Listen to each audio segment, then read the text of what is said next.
अब यहाँ पे मैं आपको प्रैक्टिकल वाइज बताता हूँ ये सारी चीजें।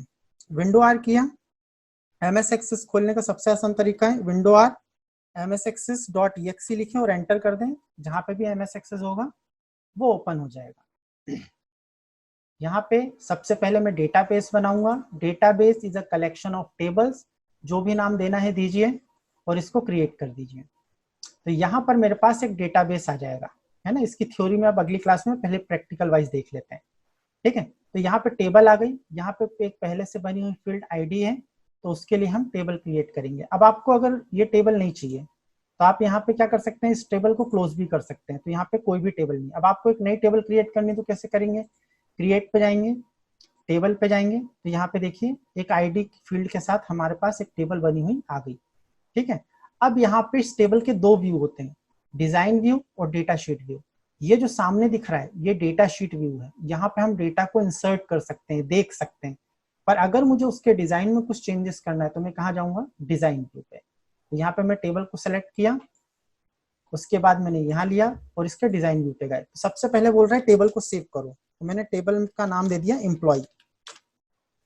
यहाँ पे मैंने एक एम्प्लॉय नाम की टेबल दी। तो design view, data sheet view क्या करता है, केवल डेटा को दिखाता है और उसमें डेटा इंसर्ट करवाता है। डिजाइन व्यू में हम उसके डिजाइन में इफेक्ट डाल सकते हैं।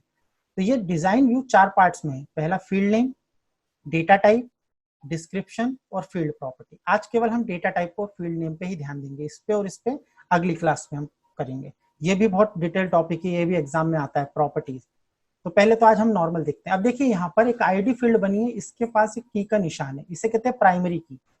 तो प्राइमरी की क्या होती है, जिसके थ्रू हम डेटा को, रिकॉर्ड को अपने टेबल में से यूनिकली आइडेंटिफाई कर सकें, है ना। तो उसके लिए हमें प्राइमरी की जरूरत होती है। मान के चलो आपके पास एक आईडी फील्ड है पर वो प्राइमरी नहीं है, तो आप यहाँ पे प्राइमरी की दिख रहा है, इस पे क्लिक करके इसे आप प्राइमरी की बना सकते हो। इसका लॉजिक मैं भी बताऊंगा आगे चल के। तो इसको प्राइमरी रहने देना। अब ये आईडी है, अब मुझे इससे आईडी नहीं रखना, मुझे इससे एम्प्लॉय आईडी करना। तो मैं इसका नाम चेंज करके एम्प्लॉय आईडी कर दिया। ध्यान ये रखना स्पेस मत देना फील्ड का नेम देते समय। इसको ऑटो नंबर रखें। ऑटो नंबर का फायदा क्या है, ऑटोमेटिक नंबर जनरेट होते जाएंगे, 1 2 3 4 ऑटोमेटिक जनरेट होंगे, हमें कुछ भी लिखने की जरूरत नहीं है। इसके बाद अगली जो फील्ड है, मेलिनी ई नेम, एम्प्लॉय नेम, इसको मैंने शॉर्ट टेक्स्ट लिया। आप लेंगे तो वहां टेक्स्ट होगा, है ना, शॉर्ट टेक्स्ट। तो यहाँ पे मैंने शॉर्ट टेक्स्ट ले लिया। तो ये टेक्स्ट और शॉर्ट टेक्स्ट देखिए, इसका साइज कितना है, 255, ठीक है। इसी तरह से मुझे किसी की सिटी स्टोर करनी है, तो ई सिटी, तो एम्प्लॉय की सिटी, तो इसको भी मैंने किस में ले लिया, शॉर्ट टेक्स्ट में। इसके बाद मुझे एम्प्लॉय का रिमार्क देना है, तो रिमार्क भी मैंने किस में दे दिया, एम्प्लॉय के बारे में कोई रिमार्क देना है, तो इसको मैं लूंगा लॉन्ग टेक्स्ट में, जिसे हम मेमो बोलते हैं। आपको 2007 में क्या लिखा मिलेगा, मेमो। उसके बाद अगर मुझे किसी एम्प्लॉय का फोन नंबर स्टोर करना है तो मैं क्या यूज करूंगा, ई फोन, फील्ड का नाम देना है ई फोन, और यहाँ पर मैं इसे शॉर्ट टेक्स्ट रखूंगा। मैंने नंबर क्यों नहीं रखा, क्योंकि इस पर मुझे कोई कैलकुलेशन नहीं करनी। इसके बाद मैंने एक सैलरी बनाई, सैलरी को मैं रखूंगा करेंसी के अंदर, करेंसी, क्योंकि रुपए पैसे से रिलेटेड चीज है। उसके बाद एम्प्लॉय का डिपार्टमेंट नंबर, इसे मैं रखूंगा नंबर में। डिपार्टमेंट नंबर नंबर में होते हैं। अब देखिए जैसे ही मैंने नंबर लिया तो यहाँ पे देखिए बाय डिफॉल्ट क्या आ रहा है, लॉन्ग, पर आप यहाँ से चाहें तो इसे बाइट कर सकते हैं, इंटीजर कर सकते हैं, लॉन्ग कर सकते हैं, इसके बारे में कल पढ़ेंगे। तो यहाँ पे बाय डिफॉल्ट देख रहे हैं आपको क्या आ रहा है, लॉन्ग इंटीजर। डिपार्टमेंट नंबर हो गया। अगर मुझे एम्प्लॉय की डेट ऑफ ज्वाइनिंग स्टोर करनी है, DOJ, डेट ऑफ ज्वाइनिंग, तो इसको मैं क्या रखूंगा, डेट टाइम के अंदर। इसका मुझे मैरिटल, एम्प्लॉय मैरिटल स्टेटस, इसकी शादी हुई या नहीं हुई, इसका आंसर चाहिए मुझे। तो ये जो स्टेटस वाला है इसको मैं रखूंगा यस नो के अंदर। अब यस नो को आप चाहो तो यहां से फॉर्मेट से ट्रू फॉल्स भी कर सकते हो, ऑन ऑफ भी कर सकते हो। बाय डिफॉल्ट क्या होता है, यस नो। इसके बाद यहाँ पर मैं सिटी हो गया, एम्प्लॉय हो गया, डेट टाइम हो गया, करेंसी हो गया, ईमेल एड्रेस। एम्प्लॉय का अगर मुझे ईमेल एड्रेस स्टोर करना है तो उसके लिए मैं क्या यूज करूंगा, हाइपर लिंक का। मुझे एम्प्लॉय की पिक्चर स्टोर करनी है तो एम्प्लॉय पिक, तो इसके लिए मैं क्या उठाऊंगा, OLE ऑब्जेक्ट। इसके बाद अगर मुझे एम्प्लॉय के डॉक्यूमेंट वगैरह स्टोर करने हैं तो स्पेस नहीं देना, डॉक्यूमेंट वगैरह स्टोर करने हैं तो उसके लिए मैं क्या बनाऊंगा, अटैचमेंट। तो यहाँ पर मेन डेटा टाइप मैंने सारे ले लिए एक ही टेबल के अंदर। अब यहाँ पे दो बच रहे हैं, कैलकुलेटेड और लुकअप विजार्ड। इसको भी मैं अभी आगे चल के एक्सप्लेन करता हूँ। तो अभी देखिए मैंने शॉर्ट भी यूज कर लिया, लॉन्ग भी यूज कर लिया, नंबर भी यूज कर लिया, date time, currency, auto number, yes no, OLE, hyperlink, attachment, यहाँ तक मैंने सारे यूज कर लिए। अब ये कैलकुलेटर और लुकअप विजार्ड क्या होता है इसको मैं बाद में बताता हूँ। इसको कंट्रोल एस से सेव कर लेना है। कंट्रोल एस से सेव किया। अब मुझे वापस जाना है तो मैं फिर से जाऊंगा यहाँ पे और डेटा शीट व्यू पे जाऊंगा।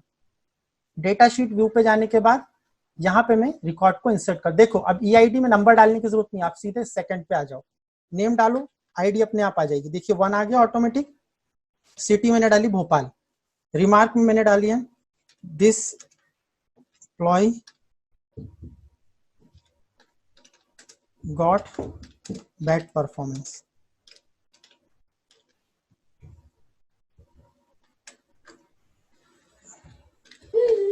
बैड परफॉर्मेंस, ठीक है। फोन नंबर मैंने दे दिया, जो भी देना है। उसके बाद इसकी सैलरी दे दी, देखिए करेंसी आ रही है ना साथ में, 20,000 सैलरी। डिपार्टमेंट नंबर इसका मान के चलिए 10 है। इसके बाद इसकी डेट ऑफ ज्वाइनिंग 20/10/1986 की है, मैंने हाथ से टाइप कर दिया।